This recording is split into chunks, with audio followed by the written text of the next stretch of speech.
Shomit James here, CEO of Ohm Surgical Solutions, bringing you another episode of the Death of a Spine Salesman podcast. On this episode, we're going to interview Michael Salter, Sales Director of Surgical Theater, as he discusses augmented reality and how it's being used in the operating room. You do not want to miss this if you're a tech geek. Guys, thanks for joining me on the episode of Death of a Spine Salesman. I have Michael Salter. He is the Director of Sales for Surgical Theater, one of the most innovative, enabling technology companies out there in the augmented reality space. Michael, thank you for joining us in this beautiful Aptos. I know. Thanks for joining us. Of course, thank you. It's way better than being in the cold. Yeah, I know. Sounds nice. So, Michael, you're from what, Colorado? So I'm from New York. Oh, shit. Started there, grew up, joined surgical theater there, was a clinical specialist there at NYU at that account. COVID happened, joined the Salesforce team, started running the sales team. We had a fallout on the west side, so they said, hey, where you want to go? You want to go work the West Coast? I said, sure, moved out to Denver, and now here I am covering the director of the West Coast. Oh my gosh. So it's been a fun learning experience watching surgical theater grow. We didn't have all the technology when I started, whereas AR and VR. Tell me surgical theater at that point when you joined. So surgical theater was just the computer screen in the OR. Okay. You could navigate a 3D model with basic imaging, CT, MRI. Now, see, that's the thing. A lot of people, when I talk about surgical theater, they think it was like built for a training platform, but you guys are so much more than that. No.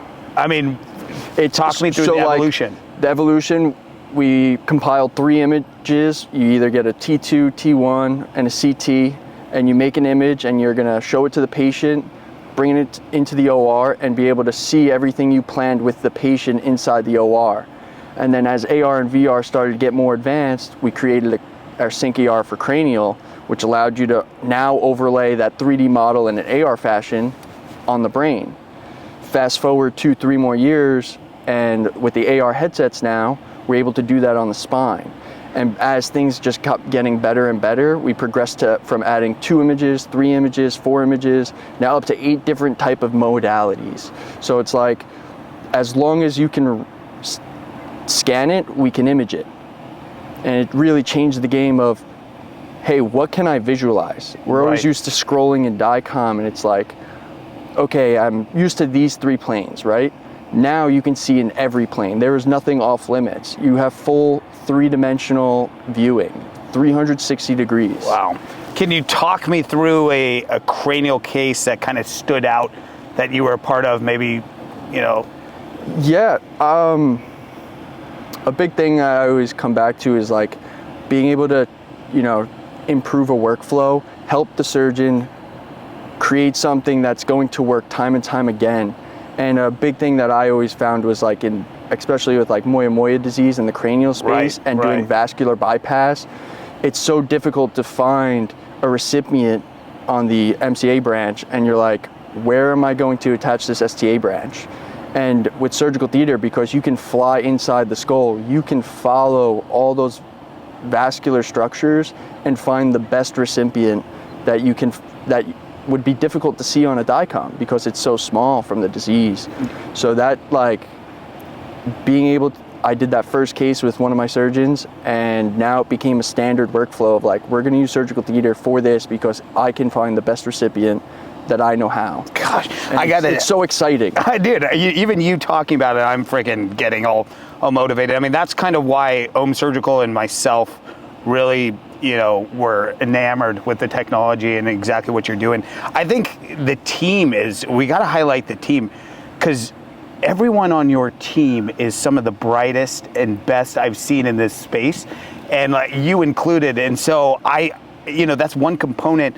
Yes, we have this innovative technology, but the service aspect on how an individual gets embedded within a practice, within an institution, and as part of that team, is just fascinating. Can you talk me through, was that something that's inherent with the surgical theater, or is that just? Yeah, we kind of built it into how we like to do our service. Is like, we're gonna look for young, inspiring individuals that are willing to learn about the space and always push themselves to do better and give the very best that they can. And that's kind of like you have to find the individual like yourself who's always trying to give the best that they can in that moment, and we do that at every location. So it's like, you know, it's so fun working with other individuals like that because everyone's always trying to do better and we're helping each other do better. So that gives the best service everywhere that we can. Like, I know if I need assistance with something, I can call someone up in a different hospital that we work with on our team, and they may have knowledge that I don't, but we're gonna help each other. So now we both have gained knowledge and experience in that next case. No doubt. And it's gonna help the patient and the surgeon for next time. And in that moment, it's so exciting.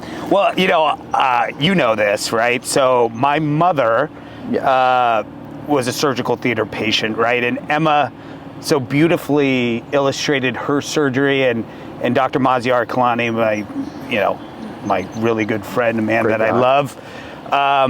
He presented her surgery, which was a very complex spinal deformity. And my mother, who, doesn't understand any medical jargon at all, came to me and she told me her surgery after Dr. Kalani was through with it. And I was like, Mom, you know some big words. I'm very impressed.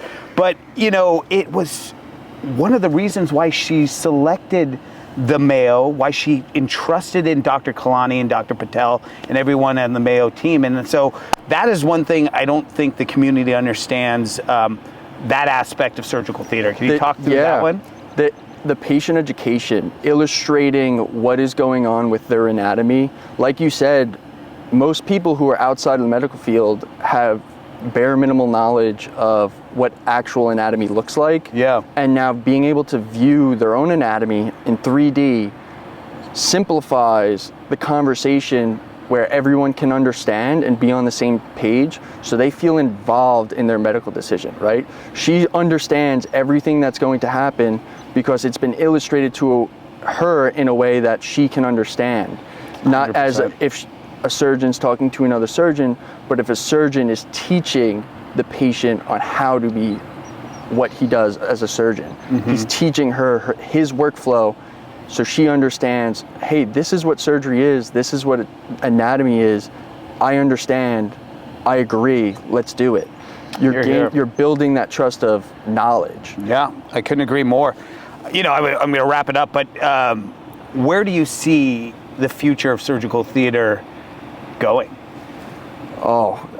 My big goal for surgical theater, the way I see it, is that every patient should be sat down in front of surgical theater to explore their anatomy, and that doesn't limit to brain or spine. I want that to be in cardiac, thoracic, ENT, urology. Almost every different practice uses MRIs or CTs at some sort of basis of imaging. And with that technology, we can render out almost any different piece of anatomy. So it's like, why shouldn't one patient get it and the other should? Where I think every patient will be able to go in and see their own anatomy in 3D and understand this is what is going on in my body. Well, let's make it happen, Michael. Let's do it, Sean. All right. Thanks. Pleasure.